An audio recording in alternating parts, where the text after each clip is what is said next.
챕터 4. 너와 나 모두가 행복해지기 위해 걸어야 할 길. 사람에게 채찍은 필요 없다. 당근만 주면 된다. 기원전 6세기경 춘추시대 오나라 장군 손무가 지은 손자병법은 논어, 노자, 주역과 함께 중국 4대 고전으로 꼽힌다.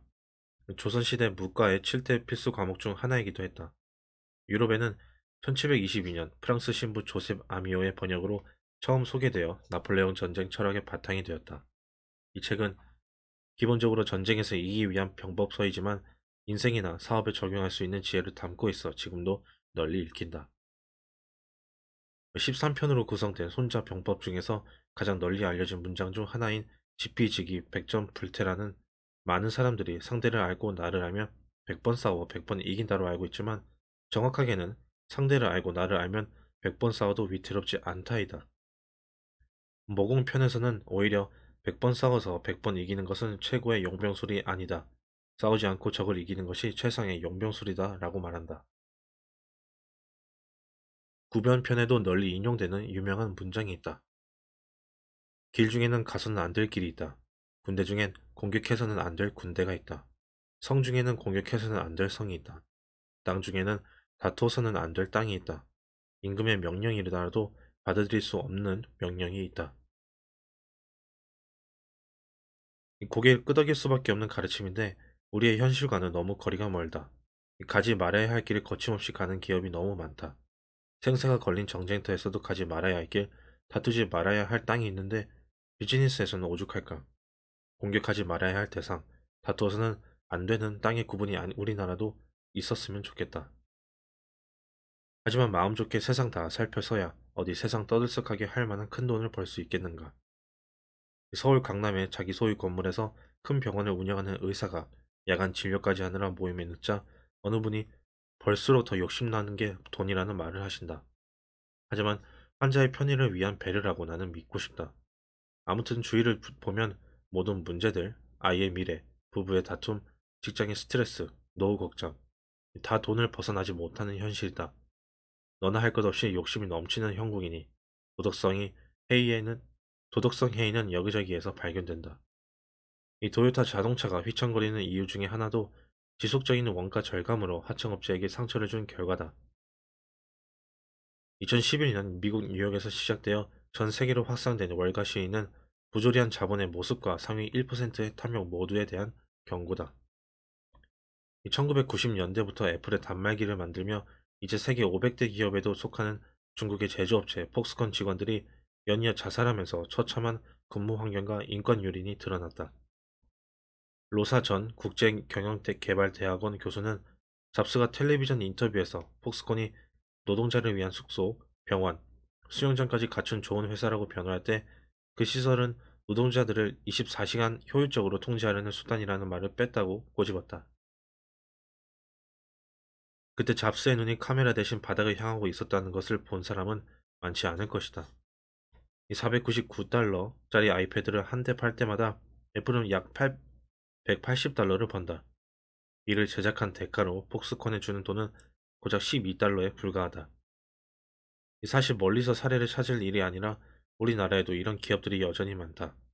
동반 성장이나 사회적 책임을 외면하는 기업이 싫어서 외국 회사의 제품을 사는 이들이 점점 늘어나고 있다. 가서는 안 되는 길, 공격해서는 안 되는 성을 지키는 기업이 많아져서 서민에게 기운을 주고 청소년에게 말이 아닌 행동으로 모범을 보여주는 기업이 많아진다면 모두가 참 살맛나겠다. 이 도덕성이 묻어진 리더들이 너무 많다 보니 일반인 역시 그 기준들이 무너져 간다. 이 스마트폰이 고장이 나면 분실 신고를 하여 혜택을 보는 걸 당연하게 여기는 사람들이 많다고 한다.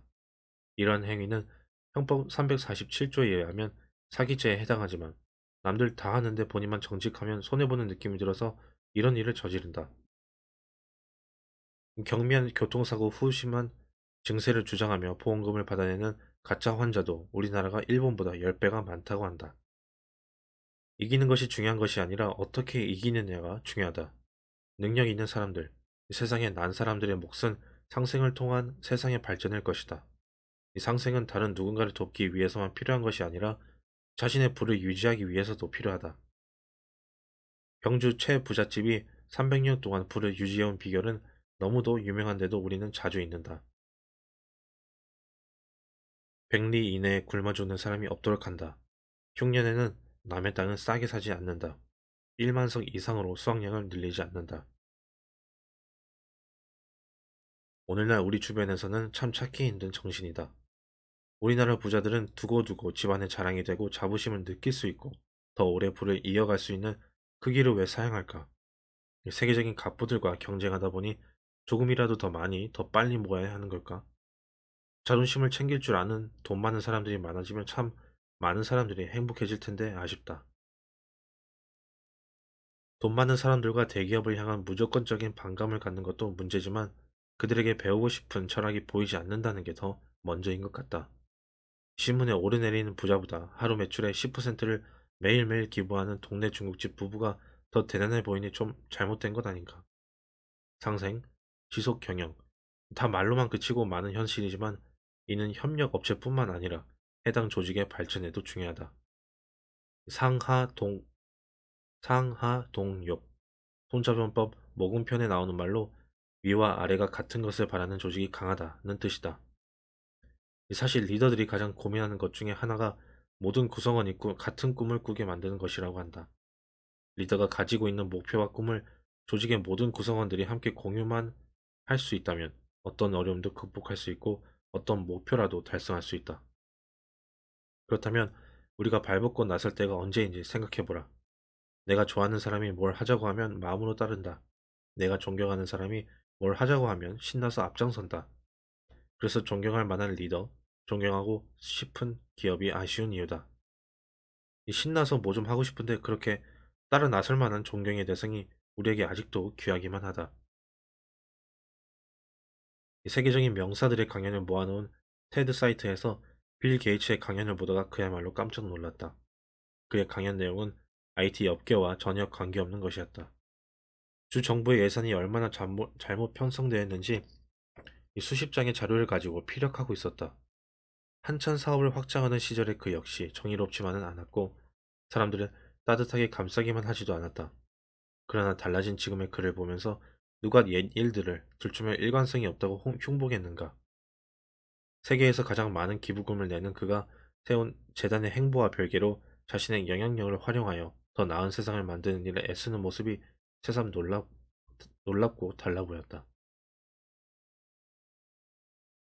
70세 정년 보장, 연간 140일 휴가, 육아휴직 3년, 5년마다 모든 직원 공짜 해외여행, 대기업 수준의 월급, 잔업 금지, 전 직원의 정규직화, 위정규직, 조기퇴직 등 고용 스트레스로 노동자들의 자살이 늘고 있는 우리의 현실에서 꿈같은 기업이 있다.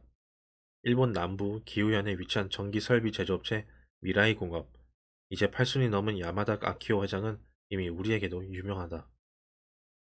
그의 경영 방식은 저렇게 해도 되나 싶을 만큼 독특하다. 인사고과를 선풍기로 한다. 각 직원의 이름을 종이에 쓴 뒤 선풍기 앞에서 날린다. 멀리 날아간 종이부터 상위 직급을 준다. 이 공장장을 정할 때는 연필로 한다. 이 공장장 후보 이름이 적힌 종이를 탁자에 놓고 그 위에 연필을 세운 뒤 눈을 감고 손을 놓는다.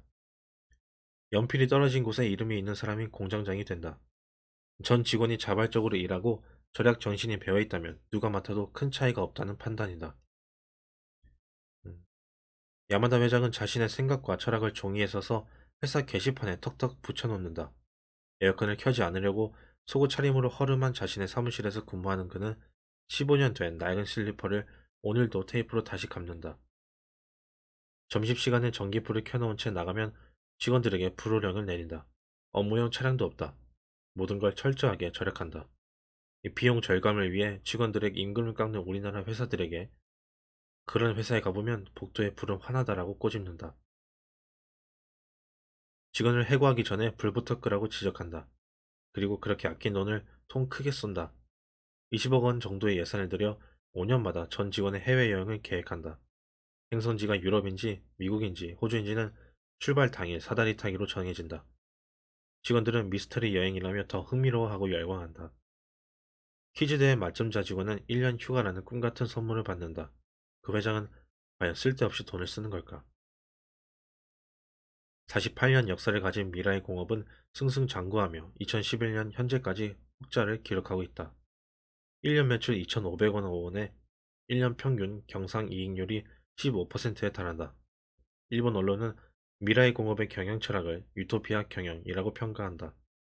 야마다 회장은 사람에게 채찍은 필요 없다. 당근만 주면 된다라고 말한다. 인간은 불에서 될 존재가 아니기 때문이라는 것이다. 미라이 공업 회사 내부엔 생각하라라는 문구가 여기저기 붙어있다. 마스시타, 도시바 등 대기업과 경쟁하는 작은 회사의 경쟁력은 무궁무진한 직원들의 아이디어뿐이라고 믿는다. 이 회사 생산품의 98%가 특허 상품이다. 이 제품 중엔 일본 내 시장 점유율을 1위를 차지하고 있는 것도 10개 가까이 된다. 야마다 회장에게 가장 중요한 자산은 사람이다. 회사가 직원을 먹여 살리는 것이 아니라 직원이 회사를 만들어 간다는 것이다. 그래서 해고 없는 회사, 노동자를 최우선으로 하는 유토피아 같은 회사, 사람을 중시하는 상생의 회사를 만들기 위해 노력한다. 우리나라에도 이런 기업은 분명히 있을 것이다. 그들이 더 많은 이들이 그들이 더 많은 이들의 눈에 띄길 바라는 마음이 간절하다. 내가 건강을 회복하는 데 크게 도움을 주셨던 한의사 권중진 선생님께 감사한 마음을 전하고자 오랜만에 한의원에 가서 명이 우는 한이 약보다 더 귀한 말씀을 전해주셨다. 중국의 전설적인 명의 화타와 비견되는 전국시대 명의 편작의 이야기다. 이 편작 삼형제는 다 의사였다고 한다. 위나라 문왕이 편작에게 그중 누가 가장 뛰어난 의사냐고 물었다. 편작은 큰 형님의 의술이 가장 뛰어나고 그 다음이 둘째 형님 그리고 제 의술이 가장 미천합니다 하고 대답했다. 이 편작의 이름이 가장 널리 알려져 있었기에 그의 대답은 뜻밖이었다. 문왕이 그 이유를 물었다.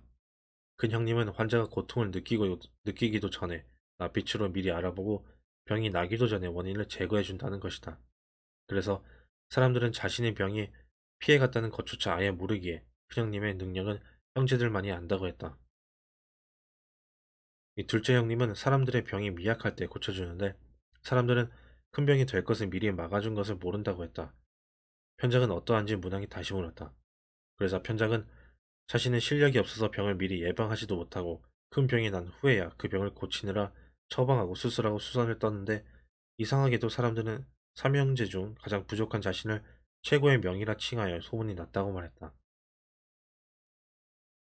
지금 우리에게는 더 큰 병이 나기 전에 사람의 마음을 미리 읽고 보듬어 줄 수 있는 진짜 명의가 필요하다. 이 다 망가진 후 떠들썩하게 되잡을 스타가 필요한 게 아니라 우리나라 정치에도 기업에도 우리 하나하나도 상생의 마음으로 사람의 마음을 미리 읽을 줄 아는 그런 명의가 필요한 때다.